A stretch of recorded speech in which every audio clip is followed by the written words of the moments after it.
We're just one day away from the 2025 NHL Draft, and that means it's time to finish up my endorsement list for picks 11 and 12, if that's where the Penguins pick.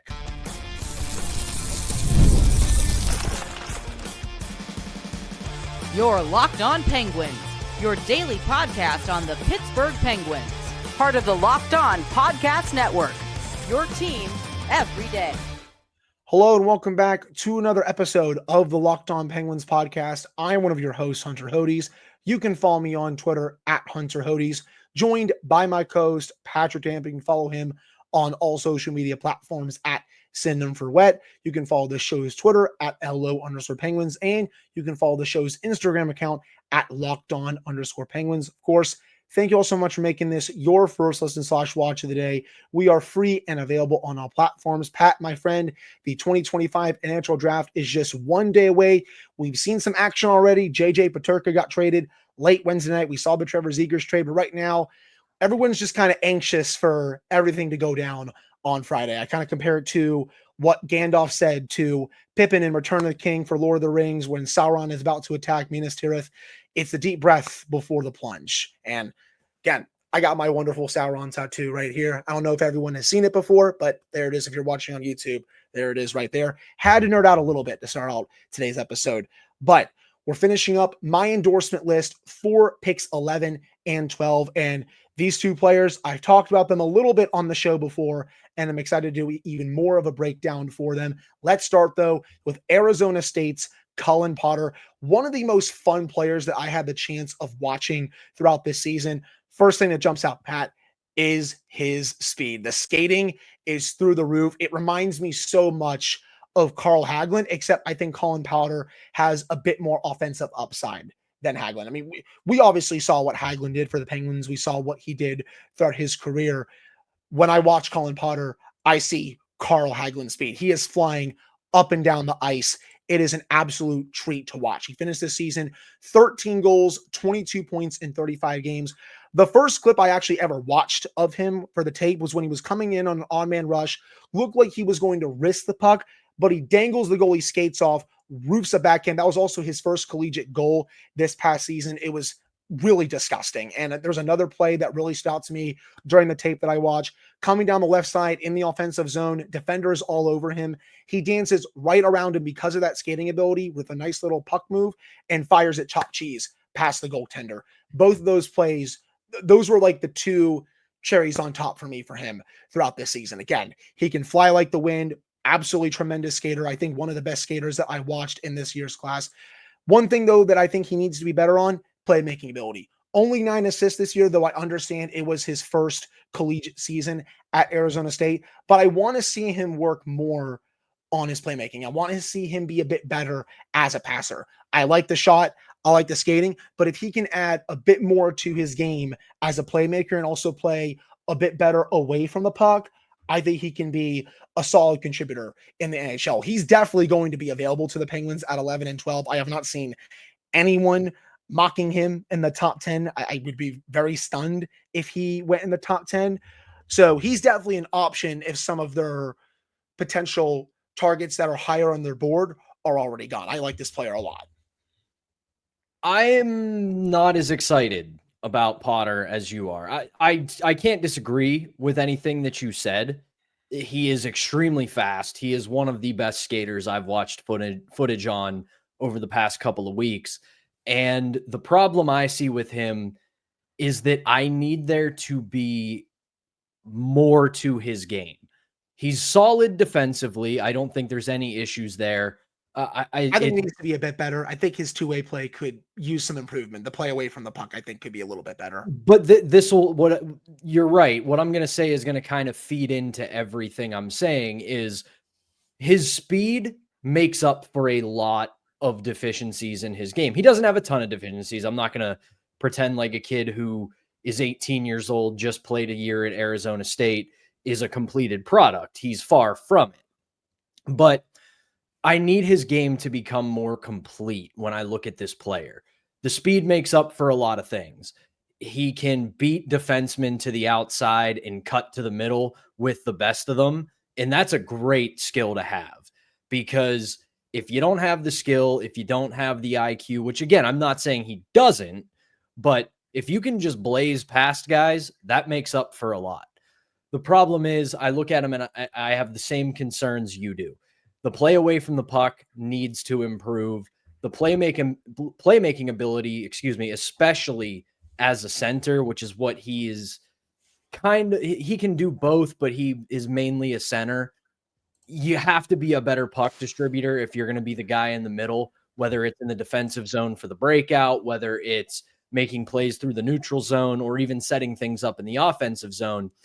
The thing is, what makes him a little bit more intriguing, though, to put a positive spin on this, is the concern that we see with a lot of young players is skating. We worry, how is their skating going to translate to a professional game?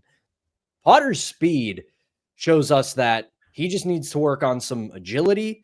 He needs to work on controlling the speed a little bit. And he needs to be able to do a little bit more than just be fast. So he's ahead of the game on that. The rest of the stuff I think can be taught. I will say this, though. If that's who they're going to have to get at 11 or 12, it might be a little bit of an issue. That's fair. I was just using him as another option at 11 or 12, say if some of their other targets are already gone. If I had to make a prediction, I don't think he is going to be the pick, but I wanted to put him towards the late stages of my endorsement list just because I had a lot of fun watching him. And I do think there's a lot of intrigue with this player, with the speed that he has, the shot that he has. I think he could, again, work on his playmaking ability a little bit. I think he could work on his vision a little bit on the ice. And then again, his defensive play could use a little bit of work too, but I still wanted to include him on the list because, again, I just had a ton of fun watching him. And I think if he is able to fine tune a couple aspects of his game, I think he could turn into a pretty decent NHLer a little bit down the line.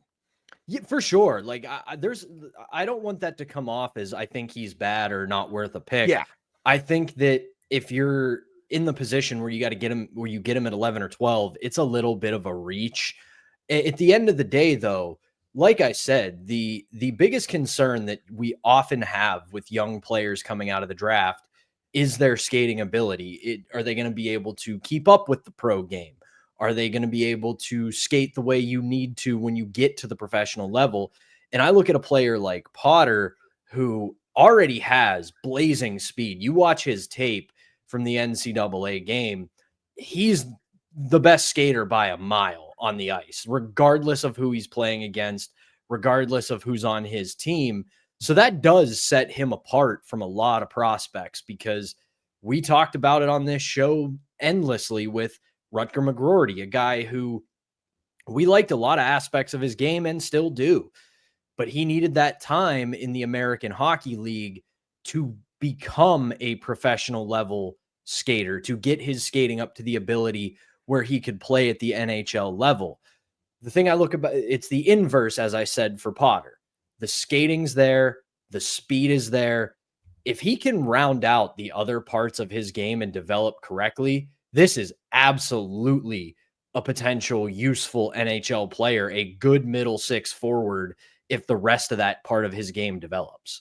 I agree. I think he's probably going to go a bit later in the first round. I'd be a little bit surprised if he was a top 15 pick, but say, maybe the 20-ish range, maybe a bit lower in the first round. That's probably where I think he's going to go if I had to guess. But again, a lot of this is going to be so random come Friday night, just because there's evaluations that are all over the place for the 2025 NHL draft. But that would do it for this first segment. Coming up in the second segment, we have another player to get to that I've really liked throughout this process as well, that I definitely think will also be there at 11 or 12. That's coming up right after this. Before we get to that, though, we have to tell you all about our first sponsor, and that is Rugiet. Guys, you've probably heard of Viagra or Cialis. Maybe you've even tried them, but if you're looking for something beyond the usual pill, it's time to meet Rugiet Ready. Rugiet Ready is a next-gen prescription treatment designed to amplify arousal in the brain and boost blood flow. Unlike the usual pills that can take hours, Rugiet's 3-in-1 formula dissolves under your tongue and kicks in fast, on average in 15 minutes. Effects can last up to 36 hours, so you can stay confident and in control when the moment is right. If traditional options haven't worked, Rugiet might be the answer. Over 150,000 men have already made the switch. You can even read real customer reviews on their website. It's helping a lot of people feel more confident and present in the moment. Head to rugiet.com/LockedOnNHL and use code LockedOnNHL to get 15% off today. That's RUGIET.com/LockedOnNHL and use promo code LockedOnNHL for 15% off. Individual results may vary with prescription treatment. Compounded drugs are permitted to be prescribed under federal law, but are not FDA approved and do not undergo FDA safety, effectiveness, or manufacturing review. Please visit the Rugiet website for full safety information. All right, we're back here on this episode of the Locked On Penguins podcast. I'm one of your hosts, Hunter Hodes, joined by my co-hosts, Pat Damp and Pat. The last player on my endorsement list, I've talked about him quite a bit already on the show throughout the year, and that is my boy, Ben Kindel. Buddy, I love this player as well. He is definitely going to be there at 11 or 12, though I think kind of like Colin Potter, you're probably going to say the same thing. Might be a little bit of a reach at that rate, but I still think this is a first-round talent. And again, just like Potter, if some of their other targets ahead are gone, I would be totally fine with Ben Kindel there. I think he's one of the more underrated prospects in this class. I am higher on him than some others are. Totally fine with that. If you disagree with me, that's cool. This year, he has speed for days, really good motor, really great release. He's good at winning the one-on-one battles. I saw him do it quite often along the boards this year, especially for someone who is a little bit short. I mean, you look at him, 5'10", 180 pounds, but he uses it to his advantage. The way that he's able to win one-on-one battles along the boards this season was a lot of fun. 35 goals, 99 points this season for the Calgary Hitmen. He does have experience playing with Penguins prospect Tanner Howe. They had a little bit of chemistry for that team. And I also think he's a really smart player. He's really out of position even when the puck is not on his stick. Good hockey IQ. I like him as a playmaker. I like the release. Just a really fun player to watch throughout this process. So again, I have him, a little bit lower when I compare it to someone like, an Eklund, an O'Brien, a Brady Martin. I've even, put Roger McQueen a little bit over him, especially as I've gotten more comfortable with the medicals. But if a lot of these dudes are gone, I would be totally fine with Ben Kindel as a forward being the 11th pick, though I know for some people might be a little bit of a reach. That's fine. You can disagree with me if you want. That's just how I see it after watching the tape throughout the year. Well, it's good to see you pre-arguing with me. I'm glad we're at that point now, because I do agree that this would be a bit of a reach at 11 or 12. And since you got to nerd out in the first segment, I got to obviously nerd out right here. Calgary Hitmen, one of the best names in junior hockey. You know why? Because it's Brett the Hitman Hart. But here's the thing. I don't want to go full cliche sports talk, hockey talk radio with this one and use a phrase that so many do, but I'm going to anyway. This is one of the most cerebral players I've seen in a while when it comes to prospects. You touched on it a little bit. He is an extremely smart hockey player. Yeah. Again, the size is a concern. Ironic me saying that someone's size is a concern. That's like 5'4" people. Actually, I should say 5'2", but I don't want to be too mean to him on the pod. But the size isn't an issue because one, the drive is there. He doesn't play with any fear. He might be 5'10", 180, but he does not play 5'10", 180. Yes, he's not correct. Afraid to go to the dirty areas, not afraid to use his body, not afraid to use leverage, but he often doesn't have to because rarely out of position. He gets to the right places and he's very smart at reading the play. If you watch a lot of his tape from this year, picks off a lot of passes, forces opposing teams into low percentage situations with his positioning. This is a kind of player who the numbers are a lot better, obviously, but it's a lot like who we talked about yesterday in Radim Murka. It's the kind of player where a lot of what he does isn't going to jump off the tape at you. It's the stats aren't going to jump off the page at you, though they will this year when you put up 99 points in 65 games. That's a nice bit of work, but you look at his overall game and it's just simple and smart in the right position, responsible defensively, makes very good decisions with the puck.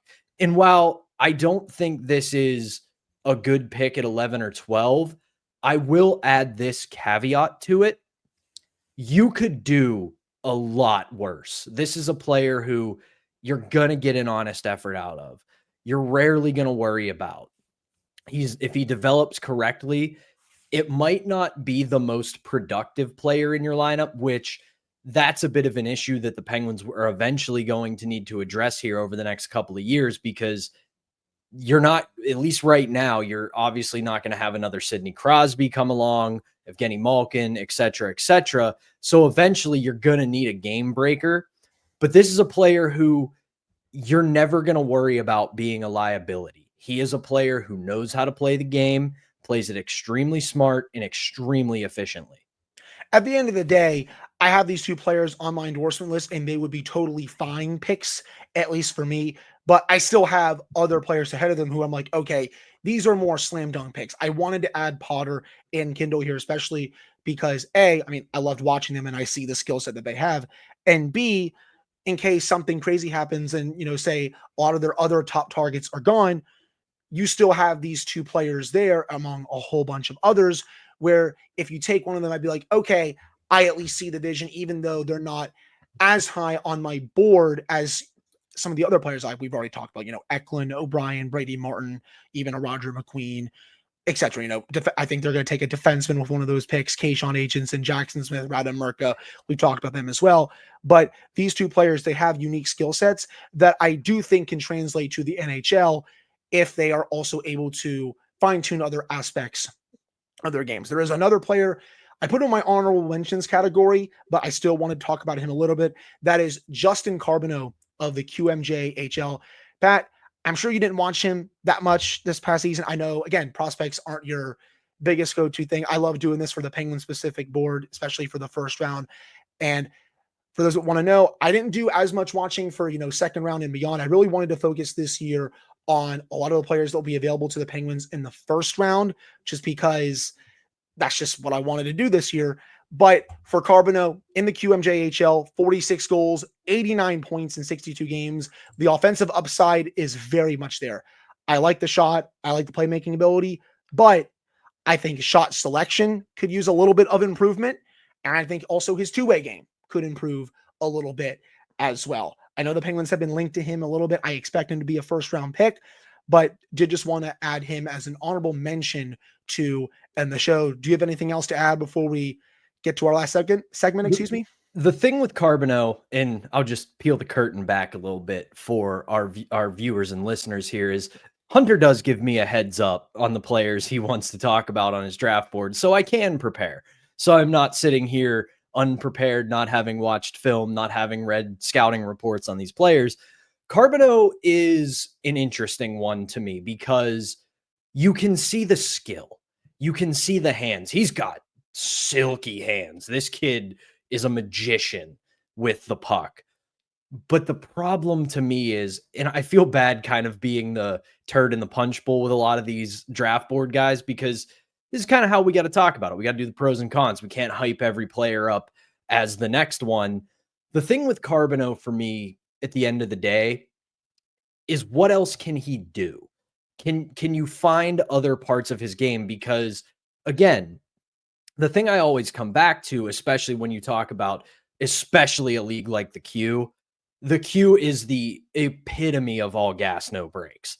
That's a league where if you are a defenseman in the Q, you're a fifth or sixth forward. So being that league puts such an emphasis on just offense, guys do have a bit of a, I don't want to say skewed, but a bit of a skewed view, because someone like this needs to play in the NCAA like right away. Like that's the type of league where you need to play against better players who, I don't want to say will punish you for your mistakes, though they kind of will at the same time, but it'll be much more of a learning experience where he can really work on aspects of his game. Again, like the shot selection and like his two-way play. Right. And I'll finish it up with this with Carbono, is the skill is there, the skating is there, but he does need to become more of a complete player in my estimation to become a useful NHL player, because at the end of the day, who he is in the queue, everybody in the NHL is that player. Everybody's got that skill. I know you'll bring up all the bruisers and fourth line guys, but guess what? When they were in juniors, when they were in minor hockey, they were the best players on the ice. So it's an intriguing player because, again, skating's there, skill is there. Can he become more of a complete player? And if he can, and he can put that all together, that could be a diamond in the rough for a team if they get him. Yeah, I expect him to be available at 11 or 12. Still think it's more unlikely that he's the pick right now, but I still expect him to also be a first round pick in some capacity come Friday night. I'd be a little surprised if he slid out of the first round, but I think that will do it for the second segment. And that'll also do it for my endorsement list for the first round of the 2025 NHL draft for the Pittsburgh Penguins. Let me know what you think down in the comments. You can send us DMs and all that. Are there players on that list that you're higher on than me? Are there players on this list that you're lower on than me? Please let me know. Really excited to hear your guys' thoughts. But that'll do it for the second segment. Coming up to end the show, could the Penguins still make a big splash and trade up in the first round of the 2025 NHL draft for one of Porter Martone or James Higgins? Pat and I are going to discuss that right after this. Before we get to that, we have to tell you all about our another sponsor, and that is Monarch Money. Ever wish managing your money felt easier? With Monarch Money, it can. Whether you're growing your savings or planning a big purchase, Monarch puts you in the driver's seat. It's like having your own personal CFO, giving you full visibility and control over your finances. Monarch Money is more than a budgeting app. It's a complete financial command center. You can track all your accounts, investments, and spending all in one place. So in addition to managing your money, you're also building wealth. Take control of your finances with Monarch Money. Use code LOCKEDONNHL at monarchmoney.com for 50% off your first year. I know me, guys. I've seen my spending add up quite a bit throughout the years, and it's always good to budget your money whenever you can. But again, one more time, take control of your finances with Monarch Money. Use code LOCKEDONNHL at monarchmoney.com for 50% off your first year. That's monarchmoney.com, code LOCKEDONNHL for half off your first year. All right, we're back here on this episode of the Locked On Penguins podcast. I'm one of your hosts, Hunter Hodes, joined by my co-hosts, Pat Damp and Pat. Scott Wheeler put out a pretty big article on The Athletic today discussing what he's hearing going into the 2025 NHL draft that will start on Friday, June 27th. And he discussed the Penguins a lot and how it sounds like they are still being aggressive, trying to trade up in this draft for one of Porter Martone or James Higgins. There is some conjecture out there that James Higgins could slide out of the top 5, which is, to me, ridiculous. I don't know why teams are potentially going to galaxy brain this. I've seen the talk that Anton Frondell could go number 2. I like Frondell quite a bit. I would not take him number 2 over Misa. I think the Islanders are going to go with Schaefer at 1. I'd be stunned if they didn't, but I don't know why Misa would fall out of the top 2. I think he is the second best player, at least, in the draft. I don't think you need to galaxy brain this and take Frondell number 2. With Higgins, though, he's the real deal. Like, him and Martone are completely different players, but they're still both so good that they'll be ready either A, right away. I mean, personally, I think they can be ready right away, or B, they might need 1 year of seasoning. But when it comes to the trade here, and we've talked about this quite a bit on our show these last couple of weeks, we dedicated an entire episode to what a potential trade could look like.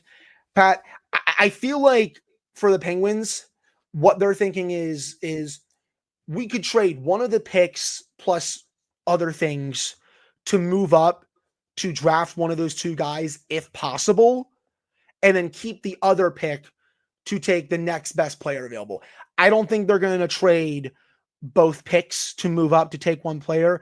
Like, the more that I thought about it in the last few weeks, the less it makes sense, to be honest. I don't think you should trade both those picks to move up for one player. Like, does that one player, if it's Martone or Higgins, really help? Yes, but I still want another pick at 12, which is why I think they would look to dangle one of those picks. But the problem is, Pat, teams in the top 10 are going to be looking for quite a bit to move down, especially because this draft, again, is going to be so random. So Are the Penguins going to keep making calls? Oh, 100%. I think Kyle Dubas and company are going to keep trying to be aggressive. But even if they can't move up and say they don't get Higgins, they don't get Martone, just go BPA at 11 and 12, aka best player available. That's where I land. Well, I like that Scott Wheeler listens to the show, because here's the thing. Who did he say that they've inquired with? Chicago. And they want to try to get that number 3 pick, according to Scott's reporting. It'll be a high ticket. That is what I have said on the show, that there are 2 teams above the Penguins that they should be calling. Chicago and Nashville, for 2 different reasons. One, Chicago, they need to take a step forward. It hasn't been too long yet, but the clock is ticking. They need to start taking advantage of having Connor Bedard. They've got their goalie now in Spencer Knight, which is often one of the hardest things to get when you're a rebuilding team, is finding that long-term franchise goalie. And while we can't say definitively that is what Spencer Knight is, there's a lot of good opportunity and a lot of potential there for Spencer Knight to be that guy. The other one is Nashville at 5, because Nashville was not supposed to be picking in the top 5, let alone the top half of the draft.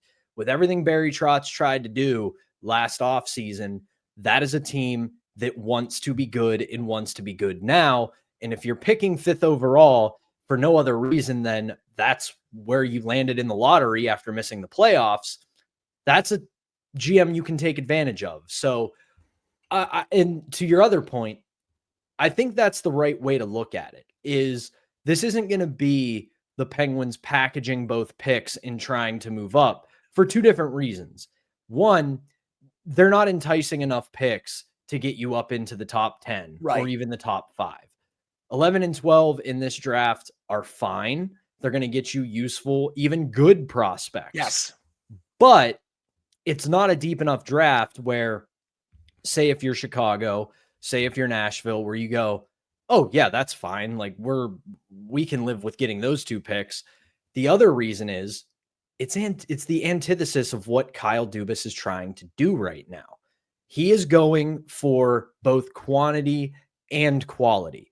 He is going to try to take a bet on several prospects rather than just a handful of them and hoping that they work out.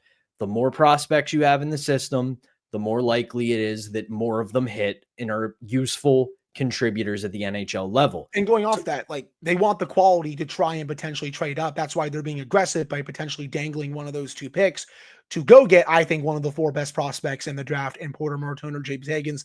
And then you kind of have the quantity as well, where if you do that, if you can swing it, it makes sense. You trade up, you get one of those 2 guys.